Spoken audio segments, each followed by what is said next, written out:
Hello to everyone over 50. I'm Dr. David Warren, and I just turned 60 this year. Every day in my clinic, I hear the same concern from many of my patients. Doctor, I walk regularly, so why am I getting stiffer? Why do my legs feel weaker, my balance less steady, and my mind not as sharp as before? That question has stayed with me for years.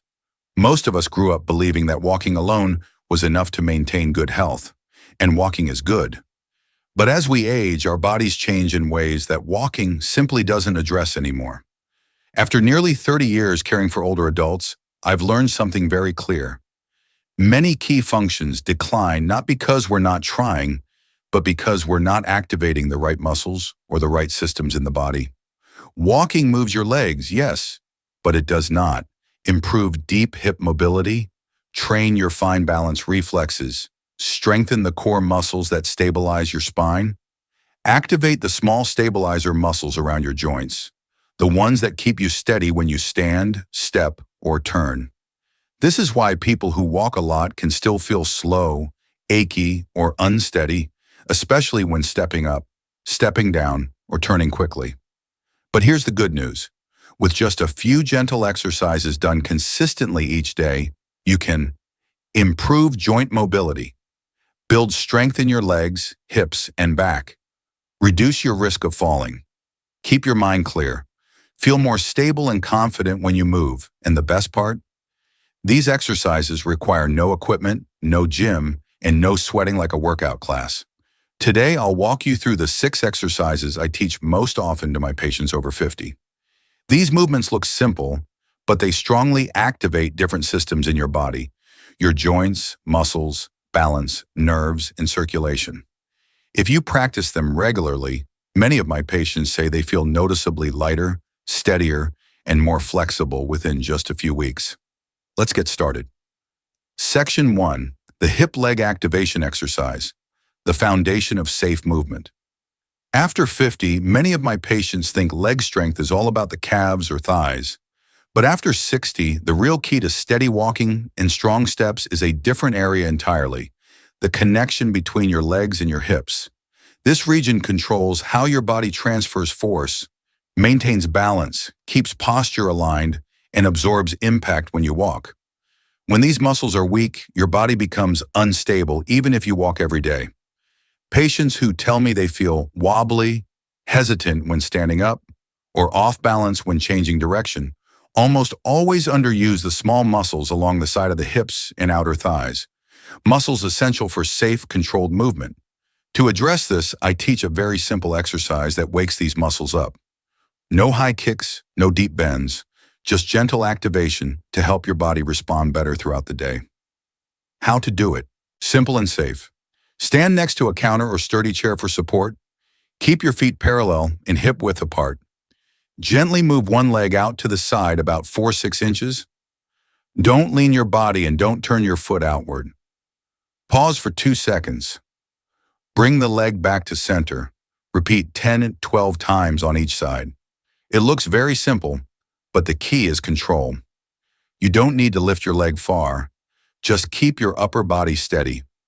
When the hip muscles engage properly, your legs feel much more supported, especially when getting up, stepping down, or moving sideways. Real benefits people over 50.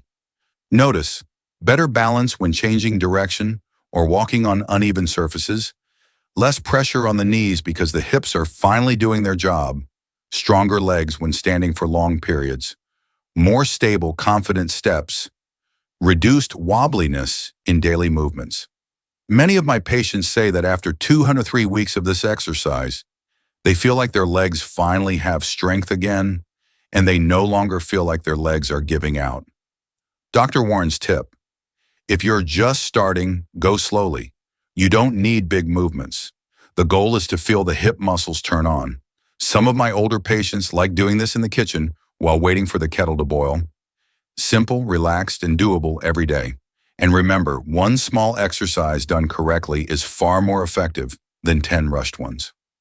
Section 2, the core stabilizing exercise. Reduce back pain and improve balance. After 50, for more than 30 years, I've seen that many people overlook one of the most important parts of the body for stability: the core, the center of your body. If your core is weak, your whole body feels unstable, especially when turning, bending, or climbing stairs.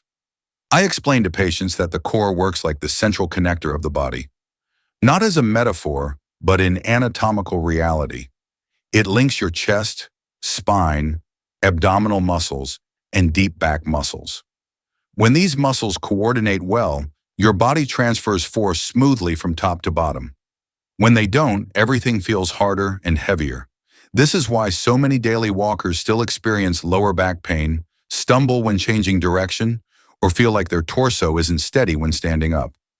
To help with this, I teach a gentle tighten-release core exercise. It's not a sit-up and it's not a plank. Those can be too intense for older adults.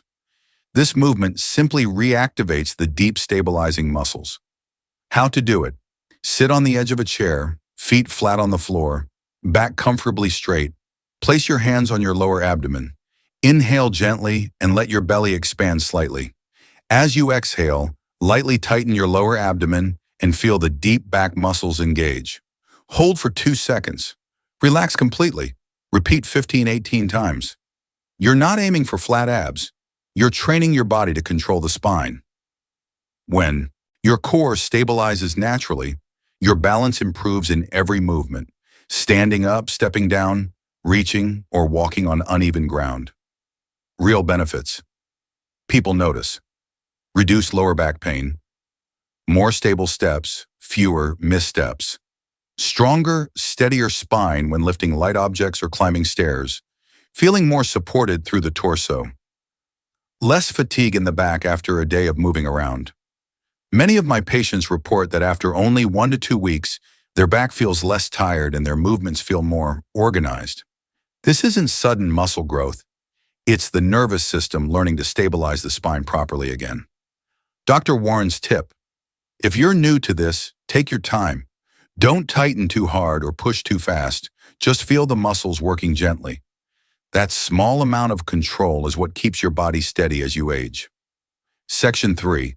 The balance rhythm exercise. Improve reflexes and reduce falls after 50. One of the most common concerns I hear from patients over 50 is, "Doctor, I don't know why, but when I turn quickly, I lose my balance." This is extremely common. As we age, the systems that help us sense our body's position, the inner ear, sensory receptors in the feet, the eyes, and the nerves that control posture, all become slower. When these systems don't sync well, the body reacts more slowly to simple changes like shifting weight or stepping over a small obstacle. Walking doesn't train this coordination. What we need is a gentle movement that wakes up the nervous system and teaches the body to react more quickly. That's why I teach what I call the balance rhythm exercise. It's simple but deeply stimulating for your balance system. How to do it: stand near a sturdy counter for safety. Place one foot slightly in front of the other, like you're about to take a step. Shift your weight forward onto the front foot for 2 seconds. Shift your weight backward onto the rear foot for 2 seconds.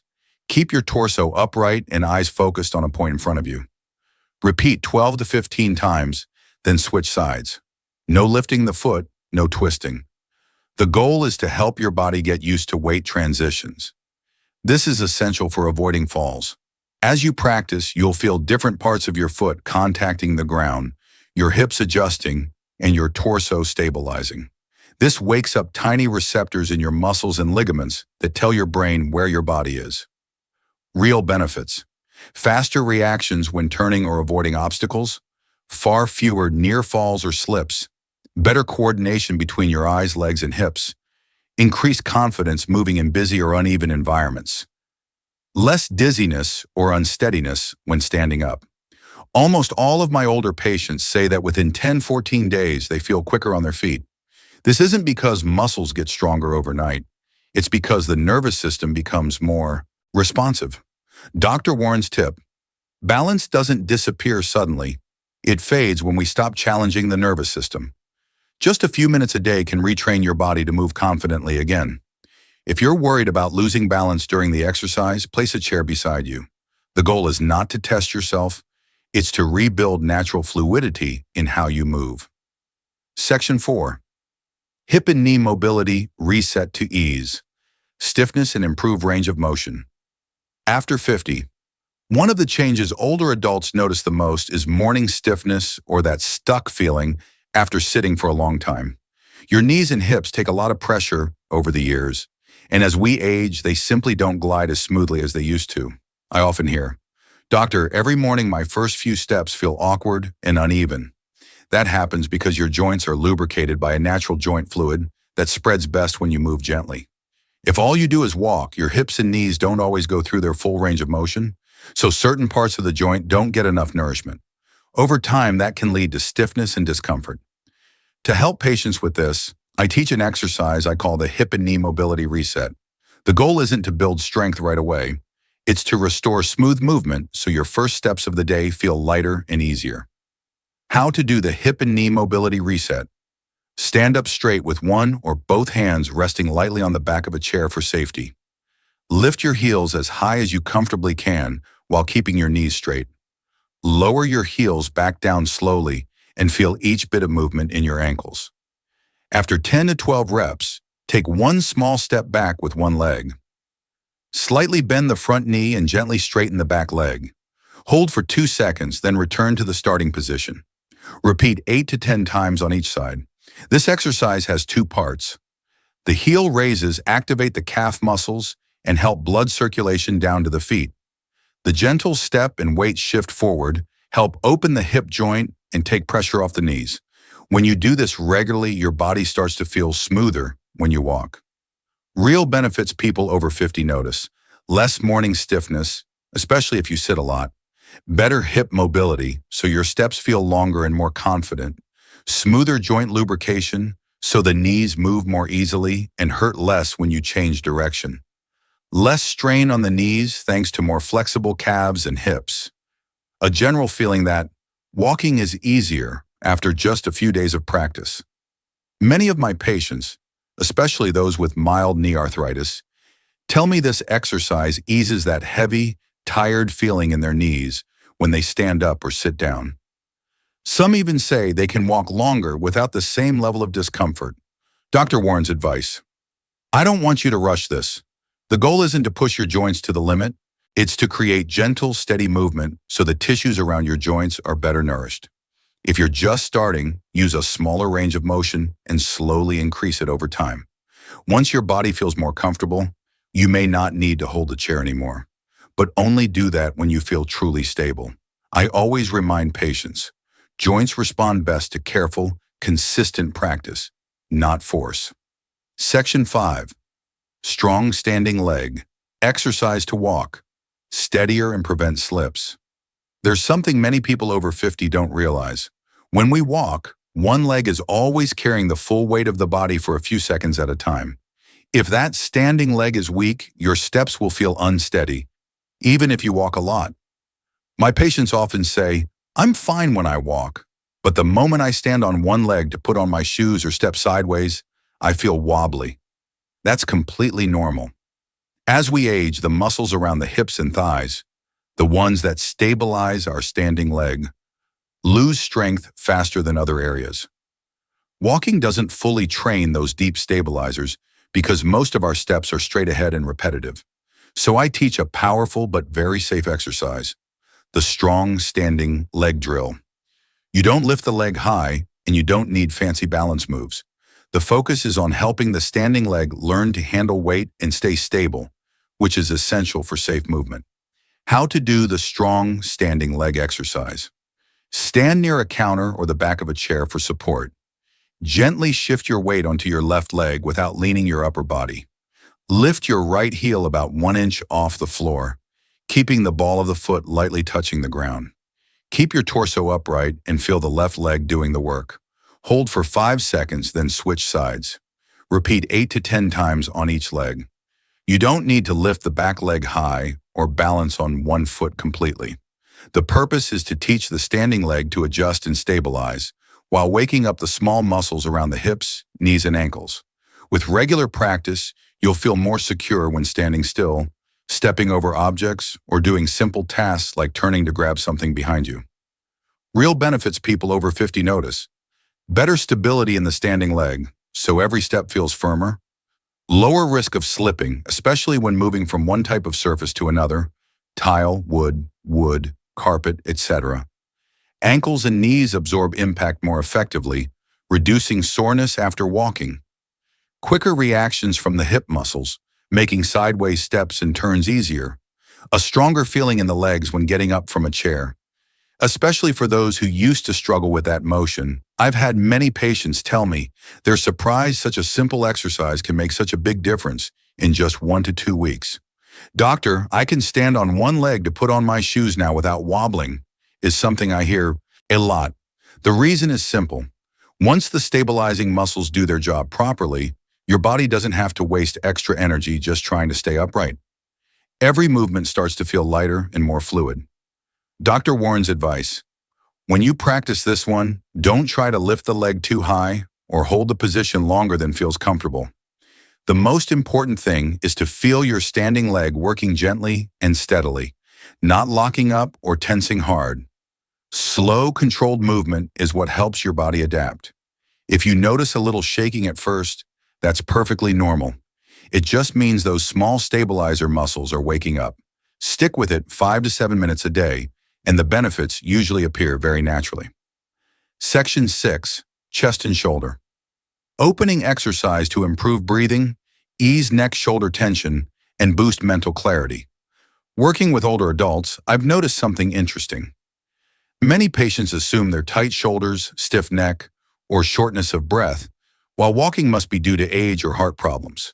But very often, those symptoms are actually caused by a collapsed posture in the chest and shoulder area. Over time, sitting a lot, looking down at phones or books, and leaning forward while doing housework all cause the front of the chest to tighten. When this area stiffens, the lungs can't expand as fully as before. Shallow breathing means less oxygen gets to the brain, and that leads to fatigue, poor focus, and slower thinking. Walking alone doesn't fix this. Why? Because when we walk, most of the movement is in the legs and hips. The chest and shoulders usually stay in that slightly rounded, tight position. That's why many people who walk every day still feel neck and shoulder tension, can't take a deep breath comfortably, or tire quickly doing simple tasks. To change that, I teach a simple, very effective move, a chest and shoulder opening exercise linked to your breath. It's not a deep stretch, and it's not a complicated yoga pose. The aim is to gently bring your chest back to a more open, natural position. How to do the chest and shoulder opening exercise. Sit or stand up tall with both feet planted firmly on the floor. Bring your hands behind you and loosely interlace your fingers. If that's not possible, just rest your hands on your hips. Inhale slowly as you gently draw your shoulders slightly back, letting your chest open naturally. Hold your breath for 1-2 seconds. Exhale slowly while relaxing your shoulders and neck completely. Repeat 8 to 10 times. The key here is not to force your chest forward. You only want a gentle opening so the muscles around your breastbone, the front of your shoulders, and the mid-back can move more freely. That light opening helps your lungs work more efficiently and increases the amount of air moving in and out with each breath. Real benefits people over 50 notice: deeper, easier breathing without strain, less neck and shoulder tightness, especially after sitting or upon waking, better oxygen flow to the brain, leading to clearer thinking and more focus, reduced feeling of heaviness or tightness in the chest when walking or climbing a few stairs, improved posture with a more natural upright back and less forward rounding of the shoulders, fewer headaches related to poor posture. Something I see very often in patients over 55. Several of my patients tell me that just 2-3 minutes of this exercise in the morning makes their entire day feel more comfortable. It makes sense. When your chest opens, your lungs receive more air, your heart doesn't have to work as hard, and your brain gets better fuel. All of that creates a sense of calm energy and mental clarity. Dr. Warren's advice: I always tell my patients, after 50, your breath is one of your greatest health tools. If you can help your breathing become deeper and smoother, many other issues start to improve on their own. If opening your shoulders feels difficult at first, reduce the movement. For some people, Moving the shoulders back just half an inch is enough to wake up the chest and upper back muscles. A little bit, done consistently, is far more powerful than one big stretch done rarely. You can also do this exercise before your walk or before household chores. When your chest is open, your whole body moves more efficiently, you tire less easily, and your steps feel more natural. We've now gone through 6 exercises that I truly believe almost anyone over 50 can do safely and consistently. These aren't competitions or challenges. They're gentle movements designed to help your body regain its natural mobility, the kind that aging often quietly takes away. I'd like you to remember 3 key points. First, good health after 50 isn't only about running fast or walking long distances. What matters more is reactivating the muscles and control systems your body doesn't use much in modern life. When those wake up, everything, your steps, your breathing, your reflexes, starts to feel smoother. Second, each small exercise has its role. Hip-leg activation for steady walking, core stability for spine support and less back pain, balance rhythm for quicker reactions and fewer falls, hip-knee mobility for smoother joints, strong standing leg for better weight bearing, chest opening for deeper breathing and clearer thinking. Together, they form a gentle but powerful movement routine for older adults. Third, always start simple. Many patients worry they don't have time or that their bodies are too stiff to change. I always tell them, we don't need to fix everything in one day. Give me 5 to 10 minutes today, then a little more tomorrow. The improvements will come naturally. If you stay consistent, within a few weeks your body will send you clear signals, lighter steps, less aching, better balance, a brighter mood. That's how you know you're on the right track. Thank you for spending this time with me. If today's video was helpful, I'd be honored to have you join me for future videos. Together, we'll build a healthy, sustainable lifestyle that's easy to follow, so your 50s, 60s, and even 70s can be years when your body still works intelligently and fully. If you'd like more videos on joint health, breathing, nutrition, memory, and small daily habits that help you age well, make sure to subscribe to the channel. I'm here to walk this journey with you. This video is not a substitute for medical advice. Always talk with your own doctor before making any changes to your exercise or health routine.